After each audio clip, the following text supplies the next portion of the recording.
എല്ലാ വിദ്യാർത്ഥികൾക്കും പുതിയൊരു വീഡിയോയിലേക്ക് സ്വാഗതം. ഈ വർഷത്തെ +1 higher secondary second supplementary allotment result പ്രസിദ്ധീകരിച്ചു. വിദ്യാർത്ഥികൾക്ക് hscap.kerala.gov.in എന്ന വെബ്സൈറ്റ് വഴി ലോഗിൻ ചെയ്തുകൊണ്ട് നിങ്ങൾക്ക് നിങ്ങളുടെ റിസൾട്ട് അറിയാവുന്നതാണ്.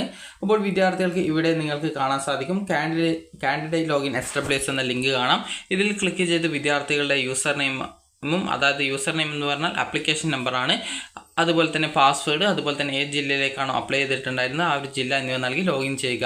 ലോഗിൻ ചെയ്ത് കഴിഞ്ഞാൽ നിങ്ങൾക്ക് അലോട്ട്മെൻറ്റ് കിട്ടിയിട്ടുണ്ടെങ്കിൽ congratulations you have got allotment എന്നും, അലോട്ട്മെൻറ്റ് കിട്ടിയിട്ടില്ലെങ്കിൽ sorry you have no allotment എന്നും കാണാൻ സാധിക്കുന്നതാണ്. അലോട്ട്മെൻറ്റ് ലഭിച്ച വിദ്യാർത്ഥികൾക്ക് ഏത് സ്കൂളിൽ ഏത് കോഴ്സിൽ എത്രാമത്തെ ഓപ്ഷനിലാണ് അലോട്ട്മെൻറ്റ് കിട്ടിയത് എന്നുള്ളത് ആ ഒരു പേജിൽ തന്നെ നൽകിയിട്ടുണ്ടായിരിക്കും. അതുപോലെ തന്നെ വിദ്യാർത്ഥികൾക്ക് ഈ ഒരു അലോട്ട്മെൻറ്റിൻ്റെ റിസൾട്ടിൻ്റെ ഡീറ്റെയിൽസ് അറിയുന്നതിനായിട്ട് വിദ്യാർത്ഥികൾക്ക് അവിടെ കാണാൻ സാധിക്കുന്നതാണ് സെക്കൻഡ് സപ്ലിമെൻ്ററി അലോട്ട് റിസൾട്ട്സ് എന്ന ലിങ്ക് കാണാം. അതിൽ ക്ലിക്ക് ചെയ്തുകൊണ്ട് നിങ്ങൾക്ക് നിങ്ങളുടെ റിസൾട്ട് അറിയാൻ സാധിക്കുന്നതായിരിക്കും. അപ്പോൾ അതിൽ ക്ലിക്ക് ചെയ്തുകൊണ്ട് അലോട്ട്മെൻറ്റ് കിട്ടാത്ത വിദ്യാർത്ഥികൾക്കും കിട്ടിയിട്ടുള്ള വിദ്യാർത്ഥികൾക്കും നിങ്ങളുടെ റാങ്ക് ഡീറ്റെയിൽസ് മനസ്സിലാക്കാവുന്നതാണ്. അലോട്ട്മെൻറ്റ് ലഭിച്ച വിദ്യാർത്ഥികൾക്ക് അലോട്ട്മെൻറ്റ് ലെറ്റർ ഡൗൺലോഡ് ചെയ്ത് എടുക്കാനും സാധിക്കുന്നതായിരിക്കും. അതിനായിട്ട് പ്രിൻറ്റ് അലോട്ട്മെൻറ്റ് ലെറ്റർ എന്നുള്ളൊരു ഓപ്ഷൻ ഉണ്ടാവും. അതിൽ ക്ലിക്ക് ചെയ്തുകൊണ്ട് വിദ്യാർത്ഥികൾ നിങ്ങളുടെ ആ ഒരു അലോട്ട്മെൻറ്റ് ലെറ്റർ ഡൗൺലോഡ് ചെയ്ത് എടുക്കേണ്ടതാണ്. ഇനി വിദ്യാർത്ഥികൾക്ക് ഈ ഒരു സപ്ലിമെൻ്ററി അലോട്ട്മെൻറ്റ് കിട്ടിയിട്ടുണ്ടെങ്കിൽ വിദ്യാർത്ഥികൾക്ക് വേണ്ടിയിട്ടുള്ള നിർദ്ദേശങ്ങളാണ് ഇനി അടുത്തതായിട്ട് നോക്കാൻ പോകുന്നത്. അപ്പോൾ വിദ്യാർത്ഥികൾക്കുള്ള നിർദ്ദേശങ്ങൾ പ്രകാരം വിദ്യാർത്ഥികൾക്ക് ഈ ഒരു അലോട്ട്മെൻറ്റ് കിട്ടിയിട്ടുണ്ടെങ്കിൽ നിങ്ങൾക്ക് വെള്ളിയാഴ്ച അതുപോലെ തന്നെ ശനിയാഴ്ച അതുപോലെ നിങ്ങൾക്ക് അഡ്മിഷൻ നേടാൻ സാധിക്കുന്നതാണ്. അപ്പോൾ വിദ്യാർത്ഥികൾക്ക് കാൻഡിഡേറ്റ് ലോഗിൻ ചെയ്തുകൊണ്ട് സപ്ലിമെൻ്ററി അലോട്ട് റിസൾട്ട്സ് എന്ന ലിങ്കിലൂടെ നിങ്ങൾക്ക് റിസൾട്ട് അറിയാം. അലോട്ട്മെൻറ്റ് ലെറ്റർ വിദ്യാർത്ഥികൾ ഡൗൺലോഡ് ചെയ്തെടുക്കുകയോ അല്ലെങ്കിൽ സ്കൂളിൽ നിന്ന് നിങ്ങൾക്ക് ഡൗൺലോഡ് ചെയ്ത് തരികയോ ചെയ്യുന്നതാണ്. അതുപോലെ തന്നെ വിദ്യാർത്ഥികൾ അഡ്മിഷൻ ടൈമിൽ ഈ ഒരു അലോട്ട്മെൻറ്റ് ലെറ്റർ നിർബന്ധമായിട്ടും കൊണ്ടുപോകേണ്ടതാണ്. അലോട്ട്മെൻറ്റ് ലഭിച്ച വിദ്യാർത്ഥികൾ നിർബന്ധമായിട്ടും ഫീസ് അടച്ച് സ്ഥിര പ്രവേശനം എടുക്കേണ്ടതാണ്. അലോട്ട്മെൻറ്റ് ലെറ്ററിൽ രേഖപ്പെടുത്തിയിട്ടുള്ള ഫീസ് മാത്രമേ അടയ്ക്കേണ്ടതുള്ളൂ.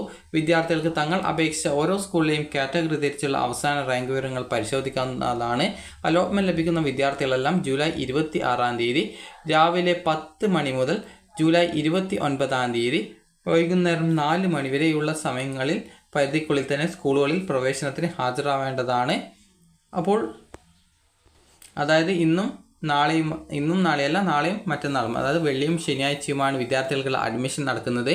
അതുകൊണ്ട് തന്നെ ശനിയല്ല, ഈ ഒരു തിങ്കളാഴ്ച വരെയാണ്. തിങ്കളാഴ്ച വൈകുന്നേരം 4 മണി വരെയാണ് വിദ്യാർത്ഥികൾക്ക് അഡ്മിഷന് വേണ്ടിയുള്ള ആ സമയം നടക്കുന്നത്. അതായത് ഈ ഒരു ജൂലൈ 26 എന്ന് പറയുന്നത് വെള്ളിയാഴ്ചയാണ്. അതിനുശേഷം ശനി, ഞായർ, തിങ്കൾ എന്നിങ്ങനെ തിങ്കളാഴ്ച വൈകുന്നേരം 4 മണി വരെയുള്ള സമയപരിധിക്കുള്ളിൽ വിദ്യാർത്ഥികൾ അഡ്മിഷൻ എടുക്കണം. അലോട്ട്മെൻറ്റ് ലെറ്ററിൻ്റെ 1-ാമത്തെ പേജിൽ വിദ്യാർത്ഥികൾ പ്രവേശനത്തിന് ഹാജരാകുന്ന രേഖകളുടെ വിവരങ്ങളും പഠനത്തിനായിട്ട് തിരഞ്ഞെടുക്കുന്ന 2ാം ഭാഷയും രേഖപ്പെടുത്തി വിദ്യാർത്ഥിയും രക്ഷിതാവും ഒപ്പുവെച്ചിട്ടുണ്ടായിരിക്കണം. അതുപോലെ യോഗ്യതാ സർട്ടിഫിക്കറ്റ്, TC, സ്വഭാവ certificate, bonus point, tie break എന്നിവ അവകാശപ്പെട്ടുള്ള പ്രസ്തുത സർട്ടിഫിക്കറ്റിൻ്റെയും ഒറിജിനൽ ഹാജരാക്കേണ്ടതാണ്. പ്രവേശന സമയത്ത് TCയുടെയും സ്വഭാവ സർട്ടിഫിക്കറ്റിൻ്റെയും ഒറിജിനൽ നിർബന്ധമായിട്ടും ഹാജരാക്കണം.